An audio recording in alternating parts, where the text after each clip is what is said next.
mid-morning, Roxy Soxy. It's morning over you there in LA. It is. Good morning, Tam Tam. We are early here in LA. Well, early-ish, 10 a.m. It's early for you. Don't you lie. I'm always like, Roxy, can you do this thing at 9 o'clock? You're like, 9? Really? 9? And sometimes you even ask for 8. I'm like, okay, now you're sometimes crazy. do ask for 8. Sometimes I'm like, should I ask for 7 just to screw with her? I kind of feel like we have recorded at 7 a.m. before. I feel like we have. But I know when I text you, you respond with sure. There's never like a sure exclamation mark, sure smiley face, sure with the hearts in the eyes. It's just always sure. That's it. Full stop. Don't you love it? We know each other so well that we can tell each other's moods by our texts. I so do. Right. I mean, sometimes I feel like I have to wait for the second text because like the first text, I'm like, oh, it just could be like you're in the car and like you're driving. So you like can't text anything or like you're with Bray. So I always have to wait for the second text. But if the second text has no exclamations, heart faces, anything like that, then I know I'm in trouble. Yeah. Or I'm on my period. Oh, yes.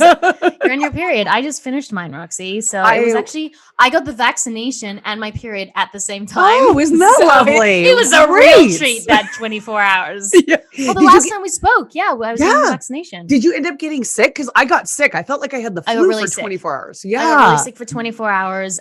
We had this really funny experience where Sean, it was 3 a.m. in the morning and Sean was shivering like crazy because he had COVID. So I think the vaccination actually makes it worse for people who did have COVID. Mm-hmm. So he was shivering and he started laughing hysterically. I don't know why, because I think he was like shaking so much. And then I couldn't move my arm. So I'd made his t-shirt into a sling. So I was laying on the one side. He was laughing. I was yelling at him being like, why are you laughing? My arm hurts so bad. But after 24 hours, it's almost like magic. After 24 hours, we were fine. Yeah. It's weird because you wake up the second morning and you're like, I feel great. Like, yeah, I'm like, I feel like nothing happened. Yeah. I know that arm though, that sore arm. I know, it's really bad.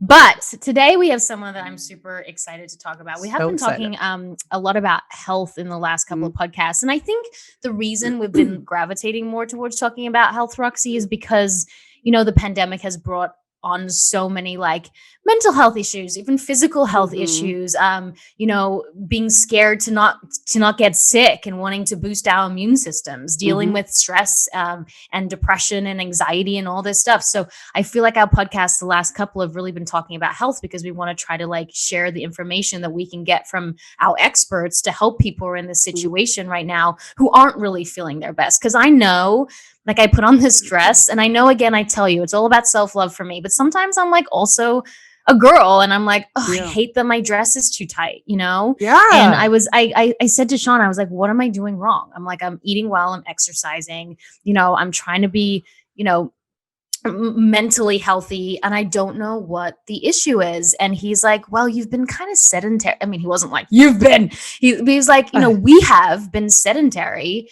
for a year now, like we're not like running to the store and going seeing friends and dancing in the clubs like you, Roxy. Just kidding. I mean, I have not danced in the club for a long time, but we're not like dancing and moving and even traveling and going to the airport. How many calories is it to pack your shit up and to go to the airport and to like unpack and to walk and to go through the airports? We're not doing that anymore.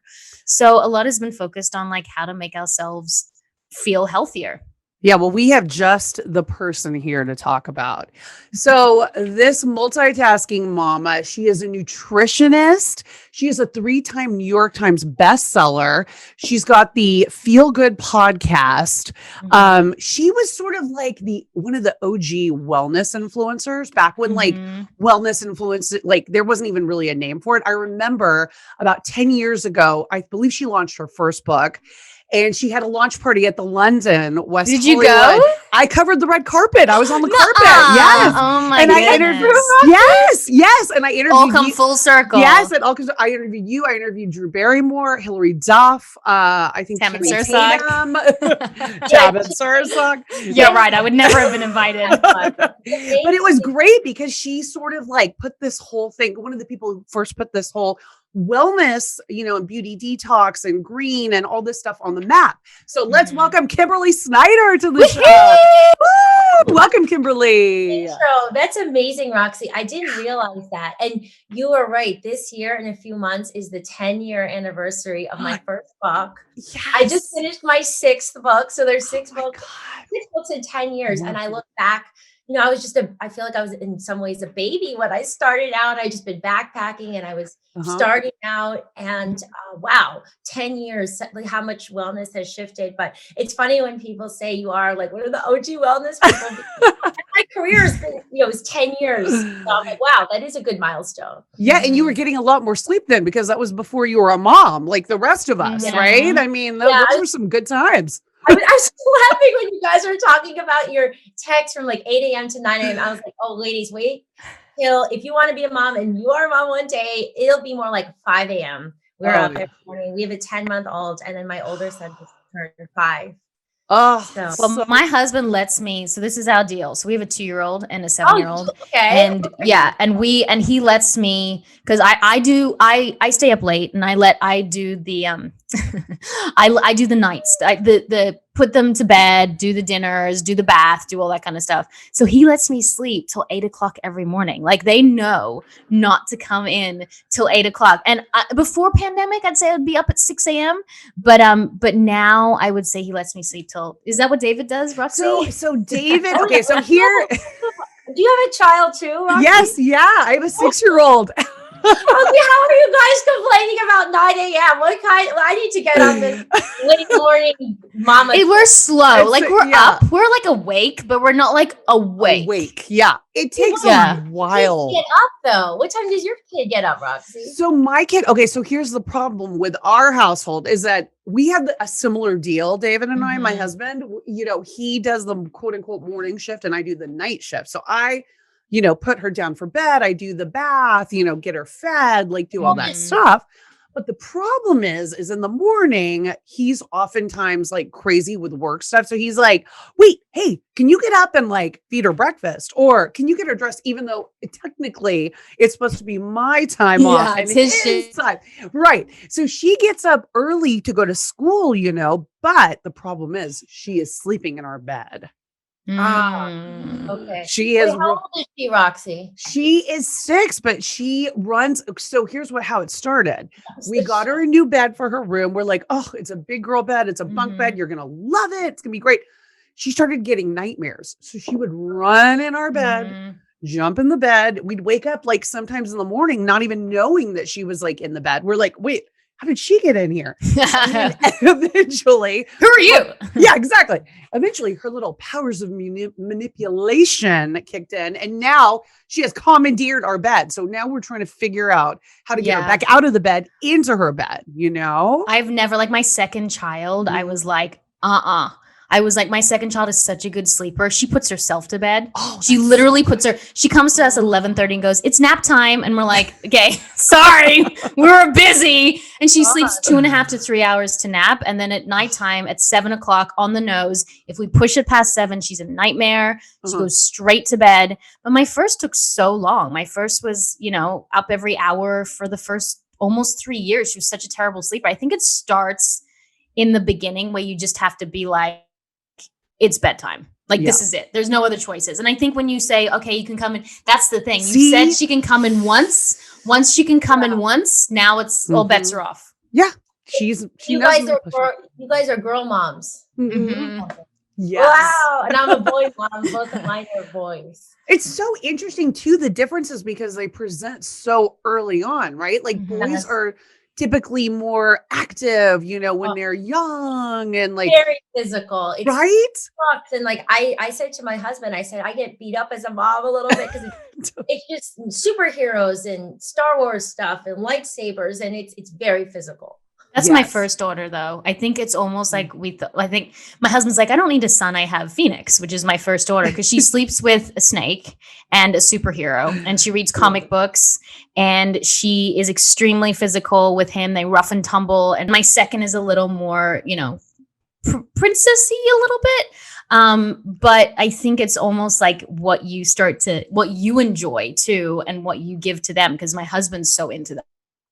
you know? Totally. Yeah. It's almost like this, like he's not trying to make it, but it's almost like having like the best of both worlds. Cause it's like, he's got the girl, but then he can also play sort of more rough and stuff like that, you know? So let's talk about this pandemic. Because Kimberly, I know that, you know, in this pandemic, I'm sure a lot of your clients and you've seen that it's all about food has been about survival in a way, like almost like emotional, mental, just physical, like just how do we survive? We're not really thinking about our health as much. Do you feel like we're all in a food rut? Because I know I am. I know I've gotten to the point where it's like, is there a veggie burger in the freaking freezer? I tried cooking dinner now. I could not. I'm just so over it.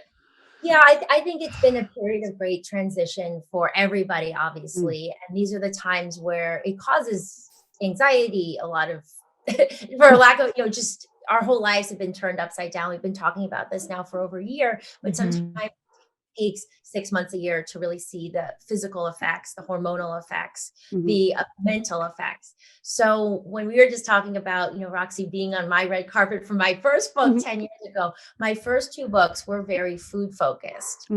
And what happened was I was working with all these celebrities. I was working with all these clients. I was living with them for 4 months for the film shoot. Usually then I would do the press tour. And sometimes I would prepare them for the film.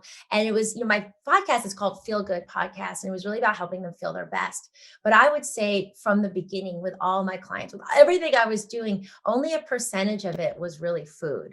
And what it's led me to today, then my 3rd book, I started being more holistic with lifestyle. And my 4th book, I co-authored with Deepak Chopra. It's going more in the spiritual. And then the 5th book, and now the 6th book doesn't talk about food at all. It's really lifestyle. And so for me, when I talk about feeling our best, it's really with a framework of 4 cornerstones. So food, body, emotional well-being, and spiritual growth. Because what I found is people focus on food a lot because it's and you can pick it up, and we all need to eat. And food is important. Food comes and it integrates into our body. We assimilate it. It's part of our energy. But if all we do is focus on food, we will never feel our best. It's one of 4 things. And so the other things are body. And you mentioned, Tammin, just feeling more stagnant. Body is everything, you know, exercise, sleep, supplements, and making sure that we're really dialed in and connected to our bodies. Because so many people say to me, I don't know when I'm really hungry. I don't know what I'm craving. I don't know. Like people just don't, they're so in their heads. They read all this stuff. They see things on social media and they don't really discern what's best for their body. The 3rd is emotional well-being, which is one of the reasons I created the Saluna Circle and community and journaling and talking about feelings, because we talk about the gut-brain axis quite a bit. And people know that gut health really affects our moods and our serotonin, but people don't talk about the other way down as much. And so my last book really showed this amazing research between bloating and inflammation and our thoughts. People come to me all the time for bloating and weight gain. And they're like, I gave up dairy. I gave up gluten. I don't know what is going on. And I'll say, you know, when you think about what bloating is, it's something that doesn't pass through. It gets stuck. Right? It's not passing through your GI system. So it's stuck and it starts to create gases and it starts to make you feel wider and bigger. So imagine in your head, if a thought isn't passing through, let's say it's body shame, and you're just looking in the mirror and saying all day long, I'm so fat, I'm so fat. Or you beat yourself up and, you know, you say, you're so dumb in that meeting today. I shouldn't have done it. It creates a pattern in your mind, and it really does affect bloating. Again, it's the gut-brain axis going the other way down, and it can lead to weight gain. It can lead to holding. It takes energy and blood flow and circulation out of your GI tract. And so it really slows everything down. And the other thing about fat that people don't understand is that it's very protective. There's the myelin sheaths, the nervous system is lined with fat. So people hold on to fat for many different reasons beyond calories. People hold on fat to stay safe. People hold on to fat to just keep that layer between them and the outside world. There was an amazing study I found where they took obese people and they put them in a facility and they only gave them enough calories to sustain their basic temperature levels. And some of them continued to gain weight. So I know this can sound a little bit out there, but more and more about energy. Everything is energy. So there's hormones, there's our endocrine system, there's our nervous system, there's the ways that we hold on to things. So that's the emotional part. And then just to finish up, the fourth cornerstone is spiritual growth, which for me is about connecting to that spirit inside of you, just your unique essence. So whether that's meditation or being in nature or stillness, this is medicine. This is healing. This is so important, just as food is, because if we start to lose our sense of self, we start to feel stressed. We start to feel not enough. We compare ourselves all the time. We don't have confidence. And this really does wear down the body.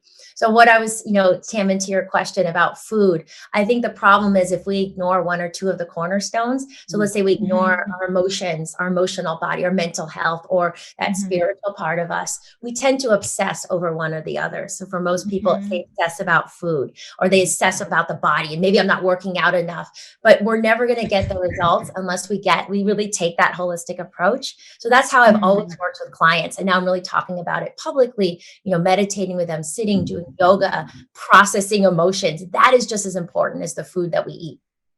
So because we've sort of been on this like off-road track, right? So we're kind of like had this pandemic, we've been, out of the cycle, our healthy cycles and things like that.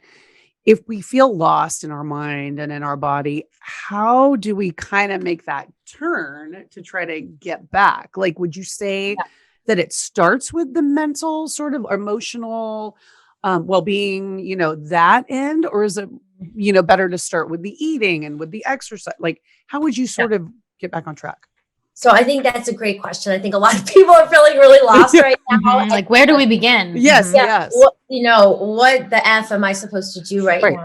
And I totally understand. I've been talking to so many different people about this. So first of all, I think it's a wonderful period for just, instead of seeing it as like, oh my God, we went through this horrible time, which is true, also seeing it as a period of letting old skins shed and letting things drop away from your life that maybe didn't serve you. Maybe you were in this pattern. I know for me, I was so busy. I was going to so many different events. It was just, it was, didn't feel that healthy, but now it's, we have this opportunity to reshape our lives. The second thing is whenever I work with a client or whenever I work with anyone, I always recommend that you start from the morning up. So I'm a big believer in practices and rituals and things that we do. There's a word for this in Ayurvedic medicine called dinacharya, which is daily routine. And so it's the whole idea that our bodies really thrive on routine. Just like in nature, there's the circadian rhythms, the sun rises and it sets, and the plants go through different rhythms. If our body starts to get regulated with these practices, it means our sleep gets better, our digestion, it means that we feel more calm mentally. So my morning practice actually involves all four of the cornerstones. It's waking up in the morning. It doesn't have to be in this order, but I have to do it as you guys, as a busy mom. The second I wake up, I meditate. And even if I'm nursing, my older son is playing around, I just feel like I have to do it and center myself and take breaths into my body.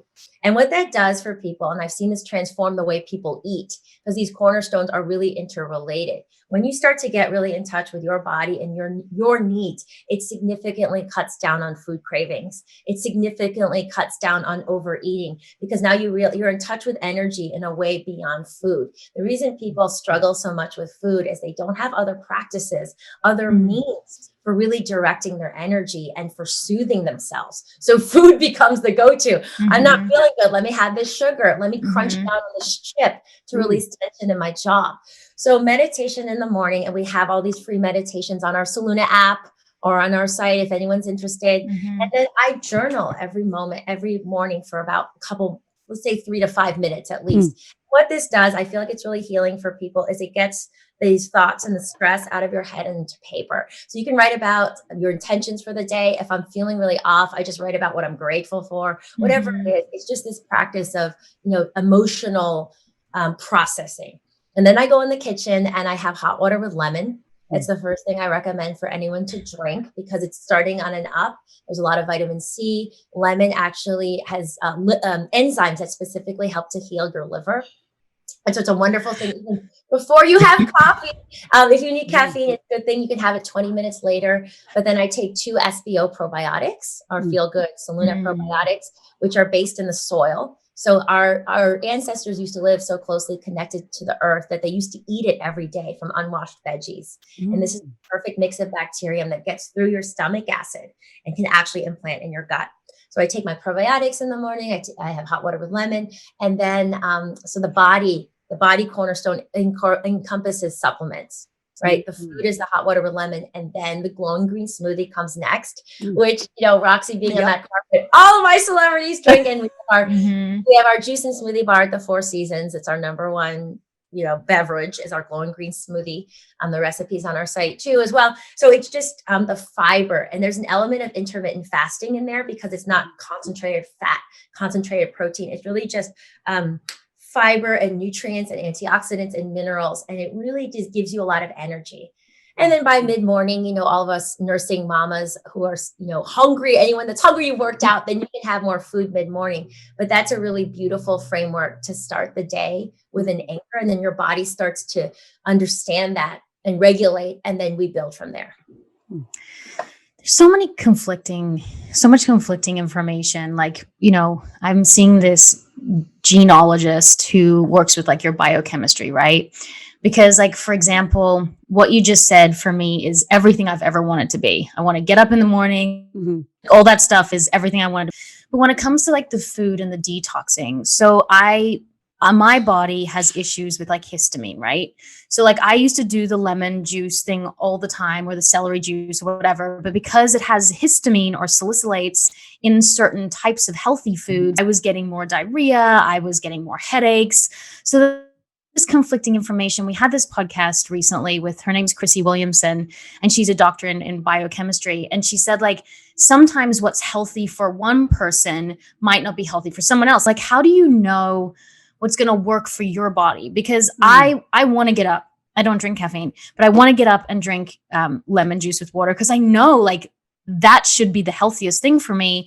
But then when I have lemon, my throat gets sore. You know, so it's like, how do you know what? And that's what the most frustrating thing for me about health is.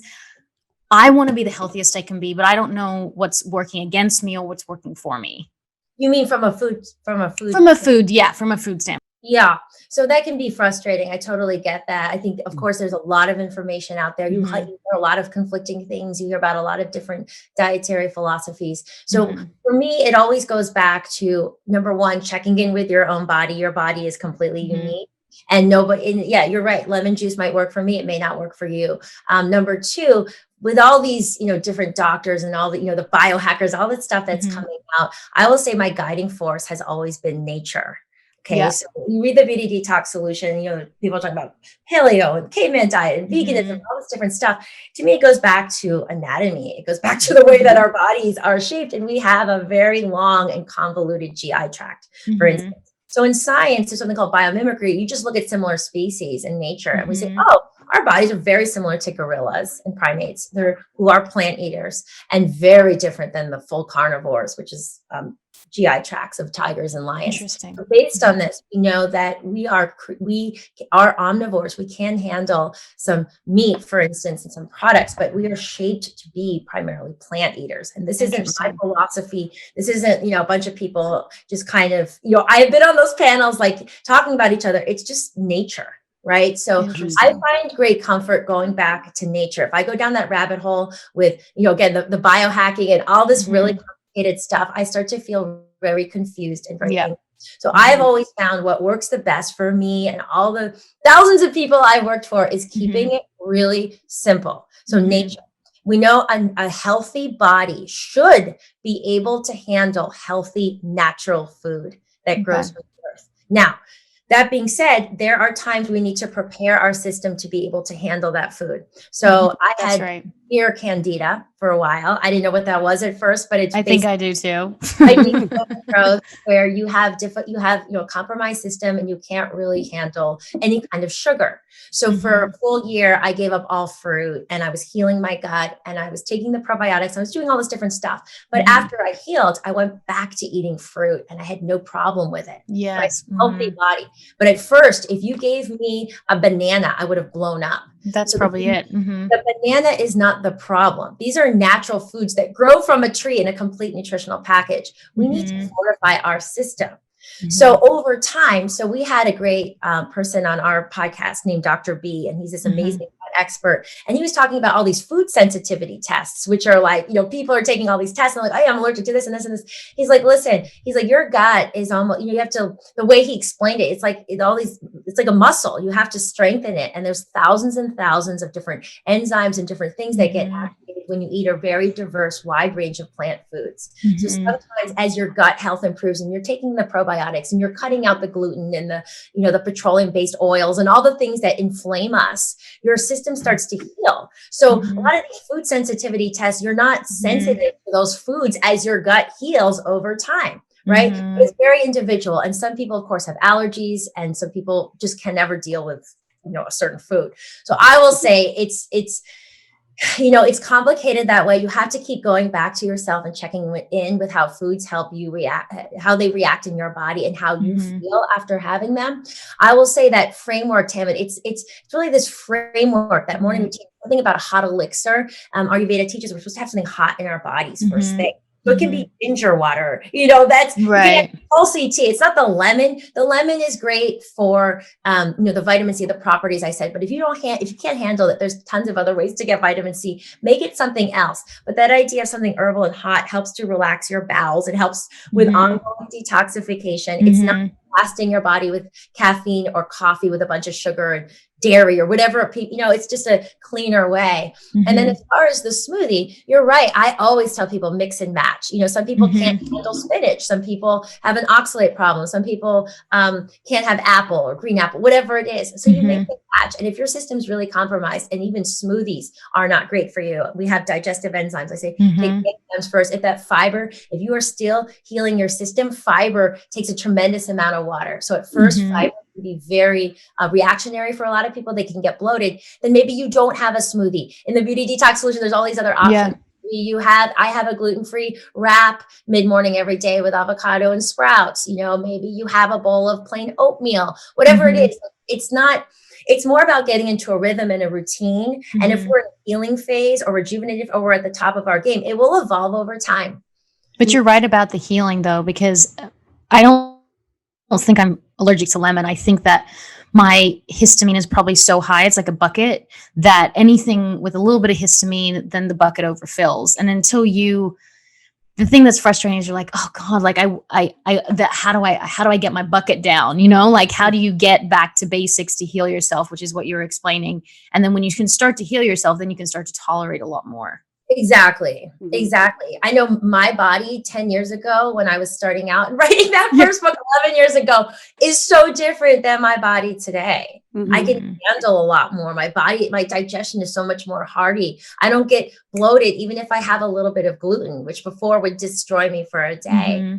So it does strengthen and it evolves, and just the wellness journey for all of us will continue to unfold. But no matter where we are, if we're healing or we're in a high health position, I still encourage everybody to really take that holistic approach and not just focus on food, but food, body, emotions, and spiritual growth are key.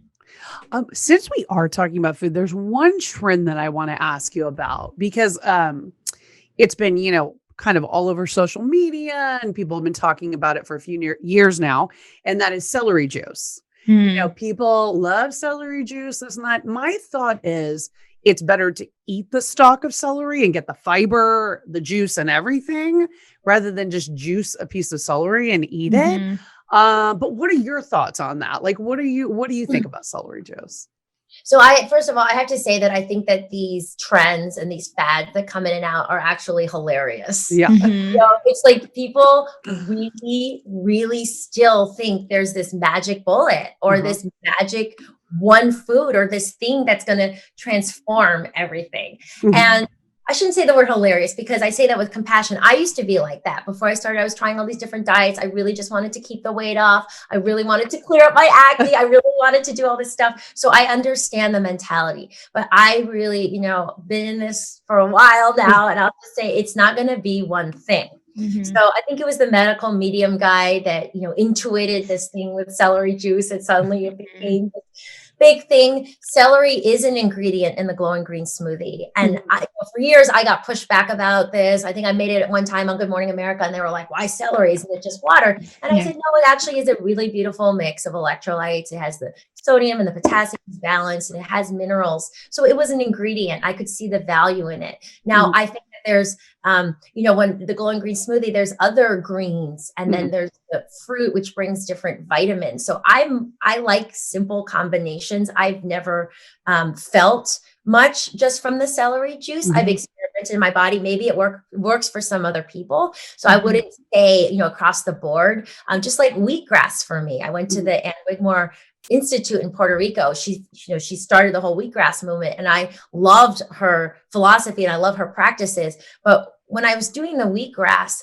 it didn't give me the same energy as having an actual smoothie with all the fiber, sustained energy. So I think what works, again, to Taman's point, for some people, it doesn't work for everybody. But I'm a smoothie girl through and through. So because you get the fiber, right? Because you get the fiber, and you should chew it, right? Back to nature, the fruit and the greens and the veggies grow with the fiber and the juice.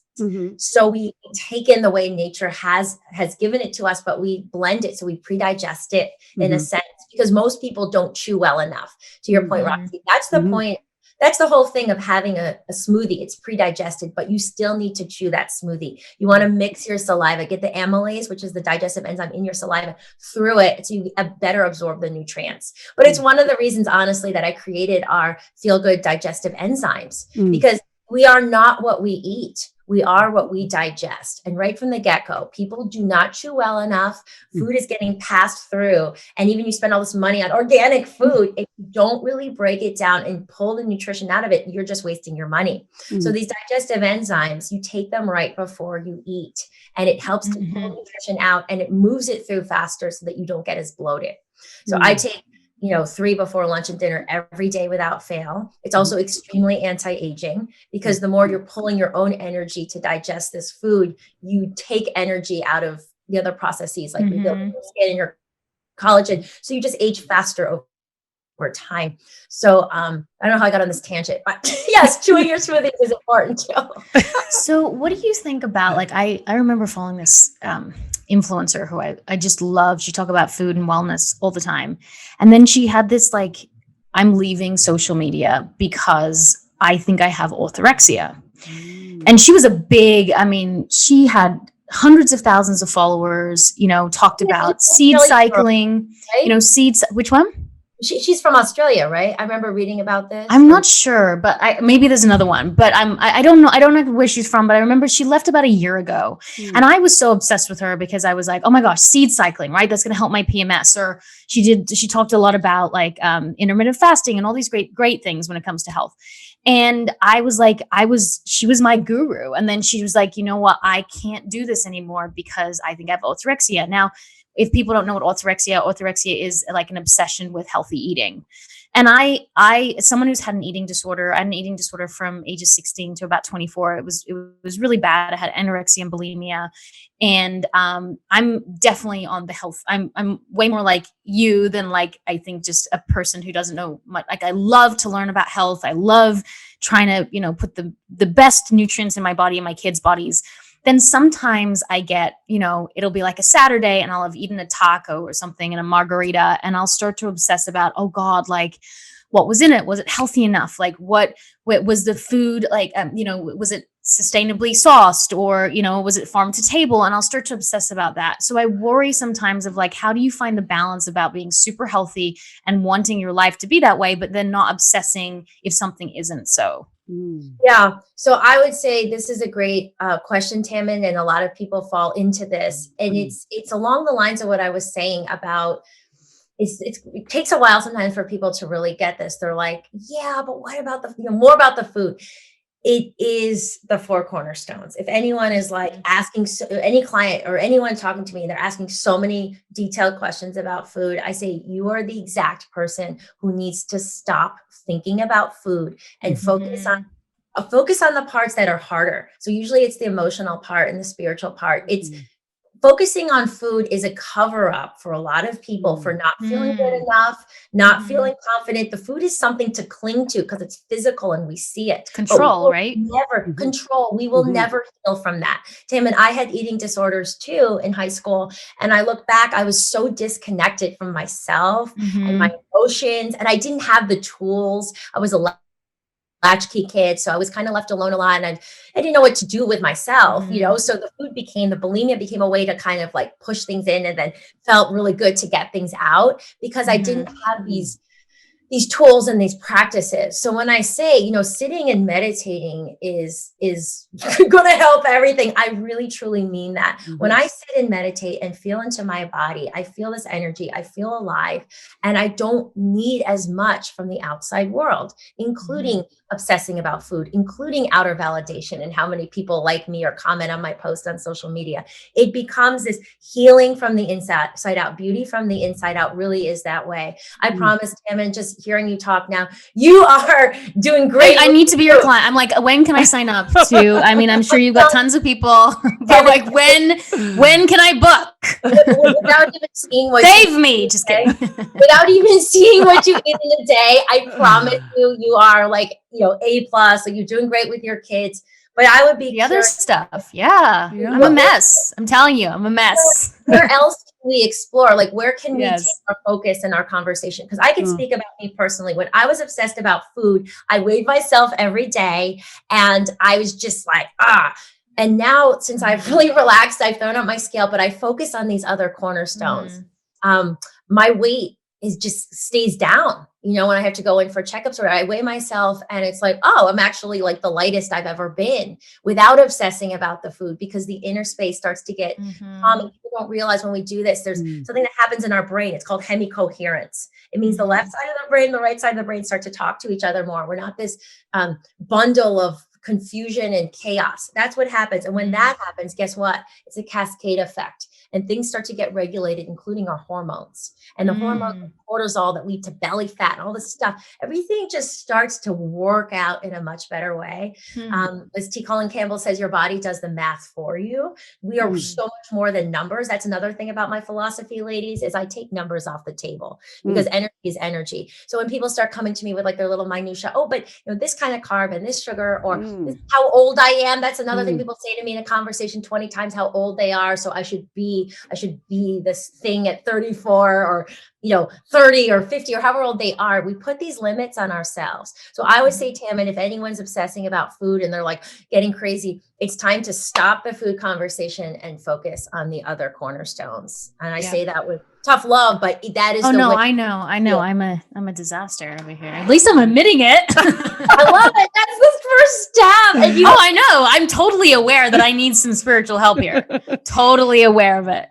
You know, go ahead. Oh, sorry, go ahead, love. No, I was just going to say, you know, I love like that you're talking about the spiritual aspect, which clearly, you know, a lot of us need to improve on, myself included.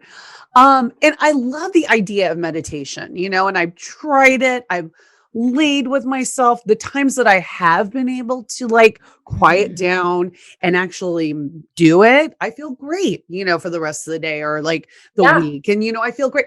But the challenge is, I know for me and probably a lot of others out there, is just how do you quiet down and how do you get to that place? And Tammin, you probably maybe experience this too, is just how do you quiet down and get to a place where you are fully in that meditation and you are present, because it can be so frustrating to you if you're laying there and you're like, okay, I need to meditate. I need to like, you're frustrated about not meditating. Yes. Yes. Am I doing it right? Yes. Yes. So let me ask you something, Roxy. Let's say I was like, okay, you have to run a marathon. What would you say to me?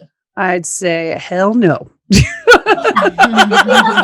like, that's never gonna happen. You obviously don't know me. Roxy, no. You know, they're gonna donate $10 million to this charity. It's gonna be amazing. Okay. What we would do was we would create a schedule and we'd say, okay, we're going to start with 1 mile and then it's going to be 3 miles. And then it'd be a whole plan, right? Eventually we'll get to 18 miles and then we'll keep going.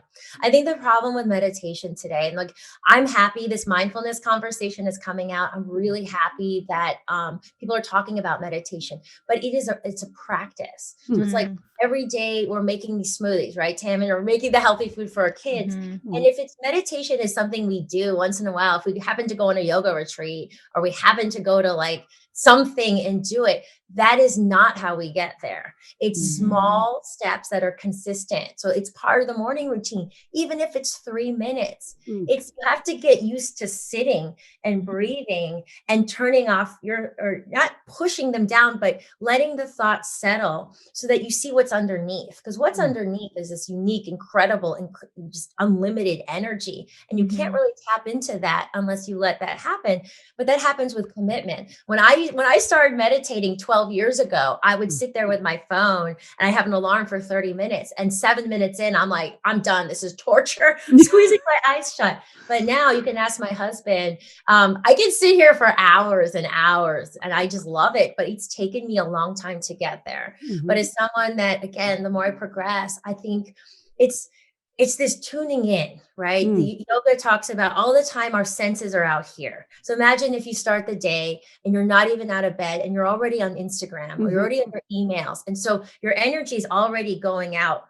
And like I was saying, you don't know what your body needs. You don't know what foods you need then. You don't know what relationship is healthy. It becomes very confusing, the decisions we make in a day because we're out of touch with ourselves. But when we meditate, we take all the energy and we put it back into the spine and basically put it back in here. So you're actually spending time with this energy that usually doesn't get that sort of attention. And when you do that, you strengthen this relationship with your real self, your true self, as I say, which is not the surface. It's not what you ate. It's not how much you weigh. It's not all this stuff, how many followers you have. It's inside. It's a deeper place. And it becomes over time, it becomes very peaceful. And it just becomes so clear that becomes the impetus to keep going. But you do have to get over that hump. It's like when people detox or they go on a cleanse the first day, right, guys? The first day or the first 2 days are often the hardest. But after that, you start to get energy. It starts to snowball. I've started and stopped meditation for 5 years. I like, honestly, and I do it when, I'm so stressed. I need to meditate. I'm like really struggling. So I'm going to meditate, but then I don't do it on the days that like I'm happy or having a good day or things are working out well. I'm like, I don't need to meditate. Not that I don't need to meditate, but I don't feel the need to go and do it because I don't need to quieten anything down. Everything's going so well. So it is really about, a practice because, and it's hard.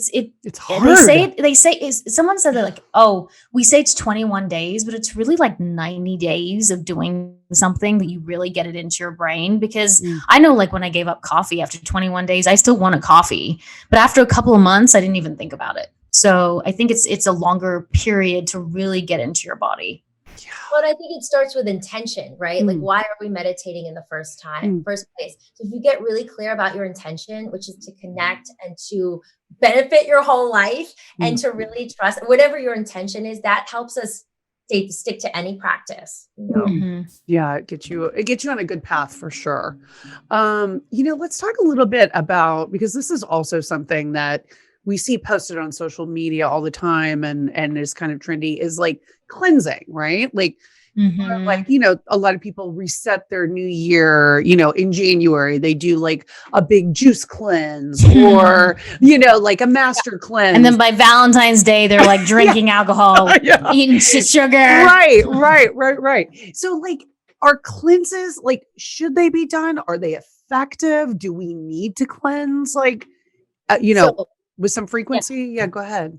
Great question, love. I think, this is something, it kind of reminds me a little bit of the celery juice idea, where as humans, and especially Westerners, we're not used to this idea of practices, right? Like keep talking about Ayurvedic medicine, which I've been studying now for over 4 years. And what I love about it is this regularity and this idea of doing things day in and day out. That's not the way that we are trained here. We're like, what's the quick fix? And what's that celebrity doing it like this and this? And so we keep running like wild horses from one thing to the next. Mm. So to answer your question, our bodies have detoxification organs that are detoxing continuously, right? We have our liver, our lungs, our skin, so on and so forth. Our bodies do get overloaded. There is a lot of chemicals in the world, as we all know. There's a lot of stuff in home care products and air pollution and water.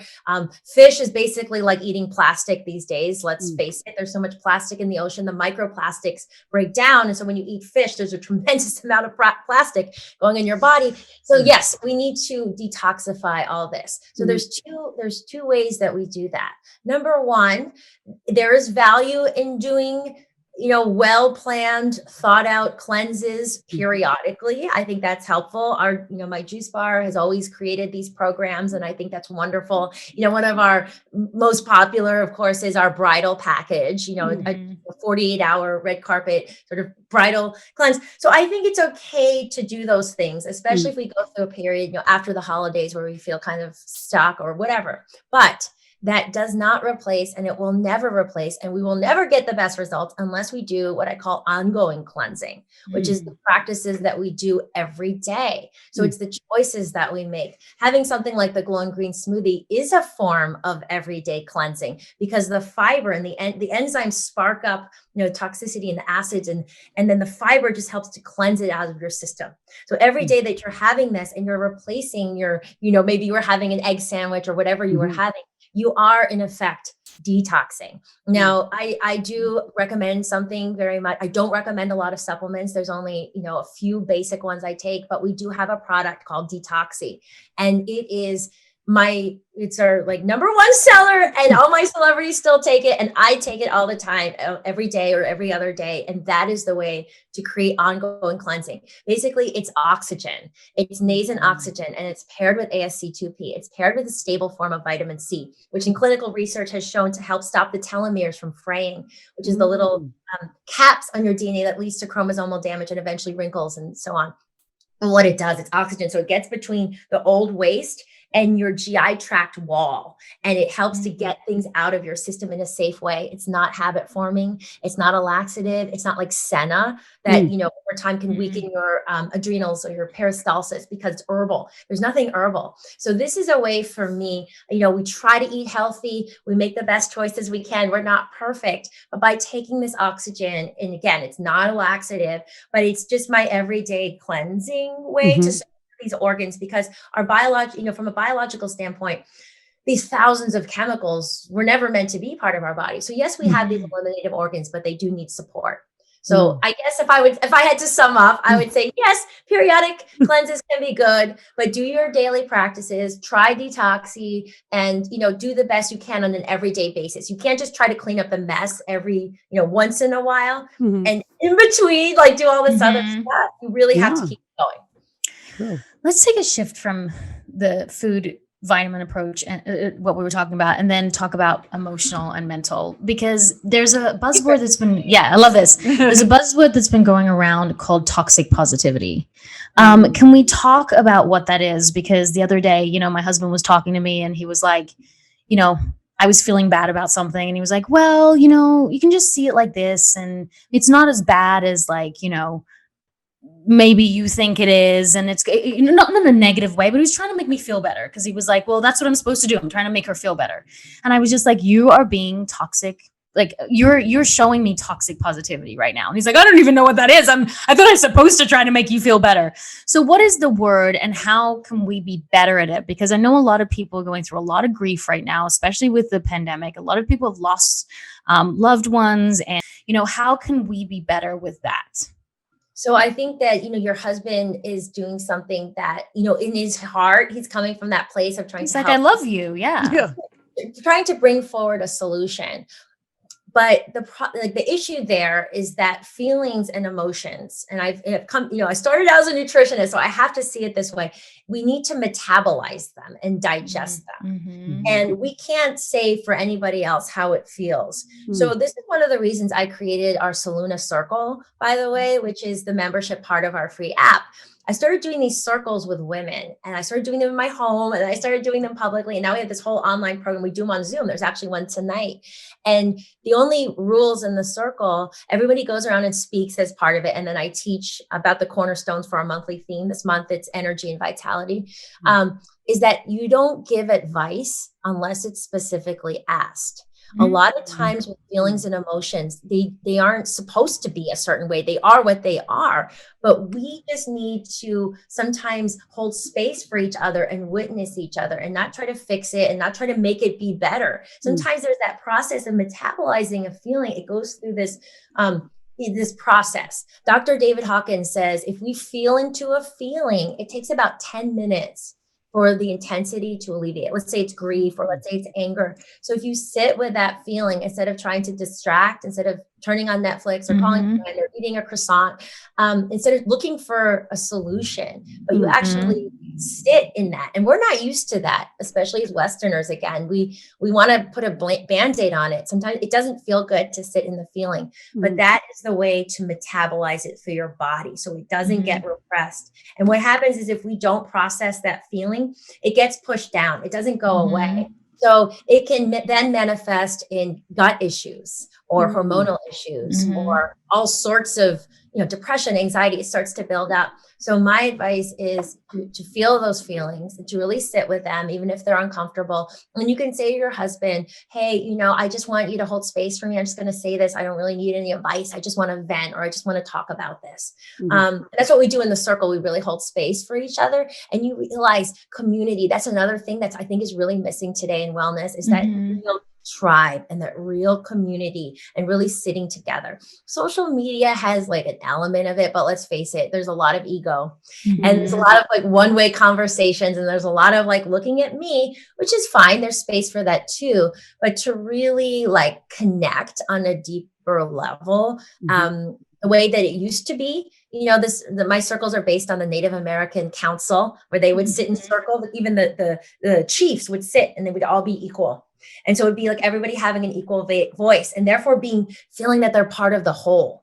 And that's the problem too. I think people feel isolated in the pandemic, especially. People feel like I'm just on my own. No one understands me. I'm alone. That is a very, it just deteriorates our health. So with part of emotional well-being is metabolizing those feelings. And also, I believe, being part of a really supportive community and seeking it out. And sometimes we have to go online to do it, like our virtual circle, because sometimes we have to go beyond just our friends and our family who are used to giving advice. And maybe, it's just a different relationship. I think a lot of us, take this for granted. A lot of us don't get it as much as we should, but it's a really important part of health, and that's sleep. Yes. Especially as a parent, new parents, I know my sleep suffers all the time. I now have insomnia, which pretty much sucks. But yeah, sleep is so important to our health. How does that sort of fit into your plan? Like, what do you tell clients about sleep and the best way to get it, Yes. So again, I would take it to the 4 cornerstone approach. And I would also say the way that as mothers, we had this whole routine for our children, right? It's a bath and an oil massage and books and all this stuff. It's like an hour, right? There's this whole process to prepare for bedtime. And we don't do that as adults. And so just as I have a morning routine, I have an evening routine that I think is really important. And it does touch all the cornerstones, just for really calming yourself down and telling your body, I'm preparing you for sleep. So the first thing that I really recommend is a evening elixir, another hot beverage. And we have so many different recipes. You can check them out on the site, but there's certain plants and herbs and teas and things that are very good for sleep, and can just, and there's something about having that warm drink in the evening. And if you feel a lot of anxiety, if you're really scattered, I recommend putting a component of a non-dairy warmed milk in there, like a coconut milk or, whatever. Almond milk or what have you. Yeah. I'm not as big, if someone has an allergy, I'm not as big a fan of oat milk because of the nutritional density, but I love hemp milk. I love coconut milk. So something that makes you feel, again, that fat element is very stabilizing and grounding. Not right before bed. I'm talking, an hour or two before bed, you have this nice elixir, so you don't have to pee all night, but something that warm elixir. And again, we have all these different recipes will help your brain and your body prepare. And then I recommend taking a warm bath or a shower, something that, if you're into baths, something you could put Epsom salts or some kind of salt that has this sort of cleansing effect. It's almost like this energy part of your day where you imagine that anything, conversations, situations, anything stressful, is just coming off your body, right? Take a shower with the water. I just imagine like the stress is coming off my body. There's something very powerful about setting that intention. And then you have that practice to go with it, right? Because that's what ritual is all about. You're bringing your intention and your energy to create something that you want. So if your intention at the end of the day is just to leave the day behind. So then the next thing I really recommend is journaling.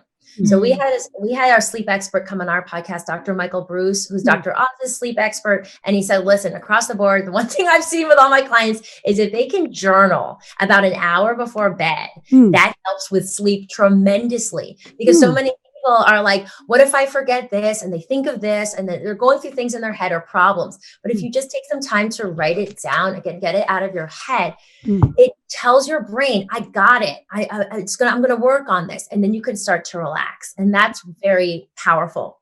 From a food perspective, and I forgot to say this too, I don't recommend eating too close to bed and really curtailing spicy food, which can also exacerbate insomnia, and alcohol, oily food, like the fat takes a long sugar. Yeah, all these things. So keeping to that, and then also meditating. You know, say that before bed, just to reset and to get into yourself and out of the day. So really setting yourself up, 30 minutes, 45 minutes, giving yourself a little routine. Maybe it's relaxing music. Definitely trying not to watch TV until you fall asleep. If you are going to watch TV in the evening, getting a pair of blue light blocking glasses. We know all that stimulation from the blue light also keeps people awake. Wear your blue light blocking glasses if you're watching something or if you're on your phone at night. Yeah. So all of these things, but a routine is important because routine will create that rhythm. Before you go, I feel like I want to talk about the addiction. I realize I'm not an addictive. I don't have an addictive personality, so I don't get addicted to a lot of things. Like no alcohol, drugs, food, maybe food back in the day, but not now. But I'm addicted to my phone. Like I know I'm addicted to my phone because after a certain amount of time, I start to get worked up that I haven't looked at my phone.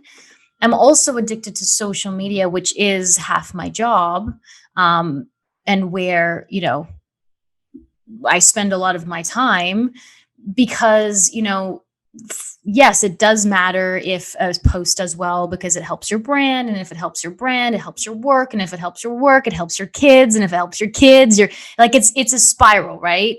So it's like, it's not just, I hope that picture does well because I hope people think I'm cute in that dress. It's like, I hope that picture does well because I hope, it's going to be good for my family. My family will be okay. So it's this whole like trying to disconnect that thought with like survival, social media, likes, what matters, what doesn't matter. And then I find myself like doing what an addict would do, what I've seen with drugs is that like when I get my hit, I feel better. Sometimes I feel worse. But most of the time, like that dopamine rush comes and then, my serotonin levels have because the flicking apparently raises your serotonin levels. And then I'm nicer to my family, nicer to my kids. But don't have my phone, I start to get more aggressive and start to get shorter with my children. So that's why I know it's an addiction. And I'm also reaching for it. Like you would reach for alcohol if you had an addiction to alcohol. And I'm like reaching for it. And when I don't have it, I don't feel well. So I don't know how to stop that because at 10 o'clock on Sunday night, got emails from work people about work that I was supposed, like a Sunday night, like it just never stops. It's like you're always connected. You always have to get back to people. When you don't, it's kind of like you feel bad because what's wrong with you? But like, even I'm doing this podcast, my email's gone off like 30 times. It's just like, how do you stop that? Yeah. Sorry, my husband just looked in the window. I know. You'll see. There you go. Yeah, exactly. So I have a couple of things I'm going to say about that, Tim. And the first thing is, this, I could talk to you about this for hours and hours and hours. I understand the motivation, like inside of you, you want to take care of your family. It's like this cascade, but I promise you that you being in your fullest connection with yourself, your beautiful, unique self, and you foster that, that's what's going to grow the business, right? That's what's going to be the light in the world that people are drawn to. If you're so tied to these little things, it means that you're putting too much of your worth in this external validation. It goes up and down, and it's very unhealthy, as you know. So the business part is going to grow from you, again, this deeper connection to your true self, like this uniqueness that no one else can offer, and you being really nurtured and really energized and feeling really good. That's going to grow. It's not about one post, and it's not about like this or that. It's a bigger, deeper thing. The second thing I would say is healthy boundaries and creating real clear lines are necessary with the phone, and they're necessary with social media. Otherwise, it starts to run over our entire lives. You can be more efficient when you batch things, as I do. I text batch now, unless, I look at emails, but I answer emails in chunks. And I encourage you to have set times when you're on social media and times when you're off. Times when you're off, you're living your life. You're present with your kids. You're coming up with ideas and content. So if your whole life starts to be this dribble when you're on it, it actually starts to diminish all of your content and your creative power. So I would just start to create just the same way for yourself. If you have a rhythm of when you eat, or morning practice, evening practice, it could be, okay, I'm going to be on here like certain time, whatever it is for you. I don't know what your schedule is like, but you commit. At first it may feel a little bit of anxiety, but you commit to periods where you're not on your phone. If it's safe, your kids are around, or, whatever, there's a way to reach your husband, if there's an emergency, whatever it is, but you can find ways to be off. And then you'll start to say, oh, I actually didn't need to be on as much as I thought. And things are better. So create that for yourself and stick with it. It's the same thing as, avoiding a food or going on another food, whatever, creating a new dietary plan. It's really important to create those healthy boundaries. Otherwise your whole life will feel diminished. It's interesting you say that, Kimberly, because I'll say, just to piggyback a little bit on that, I was sort of like struggling with the same thing, not like having a lot of boundaries, especially with work, because like Tammann's saying, like you get emails sometimes on the weekends and like at off hours and at night. And it's like trying to, I had to like kind of stop myself and be like, okay, I know for me, like on the weekends in particular, I'm going to say like Saturday and Sunday, like is family, time for my family. Cause like, everybody, we all work during the week, and it's like, you don't get a lot of that sort of one-on-one undisturbed time as you do, like, let's say on a weekend. Now I know that there are the things that come up on the weekend, even during the pandemic, there's Zoom events, there's all kinds of things. Right.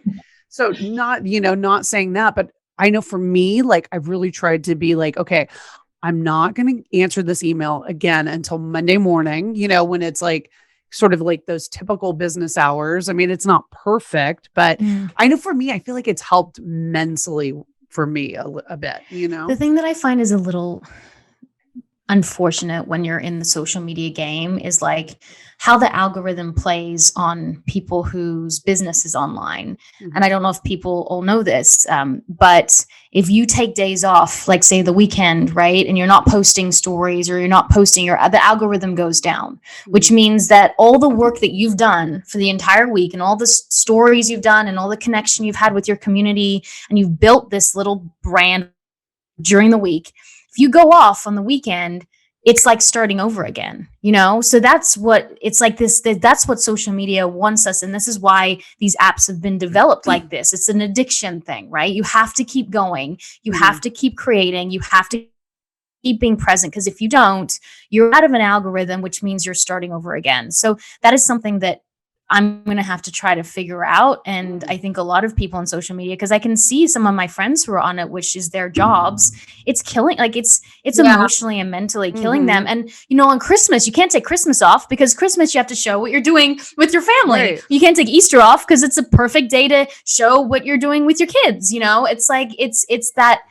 you have to feed the beast, so it's really trying to find what you said, the boundaries, which are hard to do, but necessary. Well, I would say a couple of things, Tammy. Like practically, like maybe you can figure out how to schedule things for certain days. Right. Like, maybe there's an app for that. Yeah. Like I don't know exactly how that works, but I feel like, this is, again, is part of a larger discussion, but sometimes the way through, like, to a solution is to get out of the whole system and to think about it in a different way. So for instance, for me, I was like trying to figure out all these like ways to like cheat the calories and have stuff taste good. But it was still in the calorie game. And when I left the calorie game altogether and I said, well, these numbers are not going to be the way that I determine what to eat. I'm going to eat whole foods. I'm going to eat fiber. I'm just going to do all this other stuff. My whole body just got so much better, and my weight, everything. I wasn't in that system anymore. I left the system. So I am, I do a lot of other things besides social media. I'm on there too, but I know for me, when I post less now, but I really try to put energy and focus into what I post, and I personally grow more. I've taken back my power. So I don't know how all that stuff works. Maybe. We need to figure it out individually, but if something's really not feeling good and that, it is time to shift, and you don't want to keep going down that path. And I just feel that, if you're being authentic and true and really breathing into that uniqueness and that beautiful energy that's you, things are going to work out. Like it's going to grow, and being caught up in this everyday stuff diminishes your power. Definitely. Definitely. Well, thank you so much. Kimberly, thank you. rock. I have a lot to work on. Roxy, do you? Yes, as you always. You have sleep to work on. I think sleep do. to work on. I do. I need some good quality sleep. Listen, we're all a work in progress. So it's like we're all working on something, and it's like, some days are better than others, right? Totally. And then I look back at it's taken a long time to say this, but I'm proud of where I've come. I look at pictures of myself like 10 years ago, and yes, you go, oh, I look younger and whatever, slimmer, but I'm like a total badass compared to what I was, and the things that I used to worry about, and the things that I've overcome, and the things that I've achieved in the last 10 years. If I really look back and look at myself, I'm proud of that, and it's hard to say that out loud. It takes, as women, we're not allowed to say I'm proud of myself. But I am, but yes, still a complete work in progress. And I think awareness is the first key, and being aware that you need to grow, and being aware that you need to change, and being aware you have to be vulnerable in situations that you don't want to be, and not, fighting with your ego all the time. I think that's the first step to growth. Well, also you need to be needing for everybody. I'm just saying in general is just giving yourself grace and not being hard on yourself. Yeah, that's a hard one. That's a hard one. Yeah. To accept where you are. Yes. The time that you're in it, Yep. Yes, I totally agree. I think that if we're more compassionate with ourselves, everything just flows more, and just we relax our shoulders and imagine what's happening to the inside of our bodies, right? Yeah. This tension and this tightness doesn't have an effect on our organs. And again, I'll say it again, our hormones and so many different parts of us. So yeah, just being more relaxed and realizing it's not so serious. I know. And also, like you were saying, Tammy, I've grown so much, but then, I don't look as young, and maybe not, we focus so much on the surface. On the outside. I know. And it's that's what we try to talk about in this podcast. It's we have been trained that our outer beauty is the most important thing. And it's such a massive shift. And I said to my daughter, yesterday, my 7-year-old, I said, you can't be beautiful on the outside if you're not beautiful on the inside. I want you to know that. She's like, oh, how does that work? I'm like, you have to be beautiful on the inside to radiate beauty. That's what beauty is. She's like, oh, okay. It's a whole concept for her to not understand, what that, to try to understand what that means. And that's the narrative that we need to be, perpetuating. Totally. True beauty, right? Which is all been around people that are maybe physically beautiful, but after 5 minutes of talking to them, oh, okay, this person is actually really miserable and not the nicest person. But when someone has that light shining out of just so much love and compassion, they become the most beautiful person in the world, and you're drawn to them, and it's very magnetic. And so I know it's tough when we live in this world. It's like going against that. Everybody focuses on this stuff. But I think we can really make this choice. We can do it our own way. And listen, it doesn't have to be one or the other, right? As we're focusing on the cornerstones and you feel really comfortable with yourself, you glow. Your skin looks better too. You have more energy. And so, but it's a deeper kind of beauty. There was a quote I put somewhere. I couldn't remember where I found it, but it said, true beauty increases upon examination. So when you look closer and you spend more time with it, you're like, oh, this person's so beautiful and beautiful and beautiful, versus that surface beauty, which gets old pretty fast if there's nothing else that goes with that. And we all age. It's not like we're immune to it. No. So if you're not loving other parts of yourself, and I've always said you can't love other people if you don't love yourself. And so, but you really can't. Aging is a privilege. Not everybody gets to get old. So that's also, Tell it to our Botox. I'm just kidding. We've never had Botox, but we might one day. Who knows? But ending on a positive note, we're heading over to Kimberly's Feel Good podcast right now. Oh, yes. So excited. We're doing a double. We're doing related too. Double whammy. So Kimberly, before we go, let everybody know where they can find you. Oh, sure. So the podcast is called the Feel Good Podcast on social. I'm at _Kimberly Snyder. And then you can see the links to our website, mysoluna.com. Our Soluna app is in the App Store with our circle, which I would love. If anyone feels called to join our circle, you guys will have to come sometime. Yes. It's daily tips. And then there's a once a month virtual Zoom. There's audios every week. There's meditations. There's elixir recipes. It's a very rich program. I'm downloading it right now. Yeah. I just wrote it down in not my journal, but my journal on my computer. Yeah. By the way, are you supposed to throw out journals once you've written them? I never knew. Like, are you supposed to write it down and throw it out? All my journals. I look back. The progress, the things that seem so dire and so important, but then got worked out. I mean, it's just amazing. I love them. Okay, so awesome. Good. Well, thanks guys so much, and follow us on Women on Top Official on Instagram and Women on Top Podcast on Facebook, and we have a clubhouse room or group too. Women on Top, of course. Yeah. And don't forget to rate, subscribe, and comment. And I am Tammin Sursock, and I am Roxy Manning, and we are Women on Top.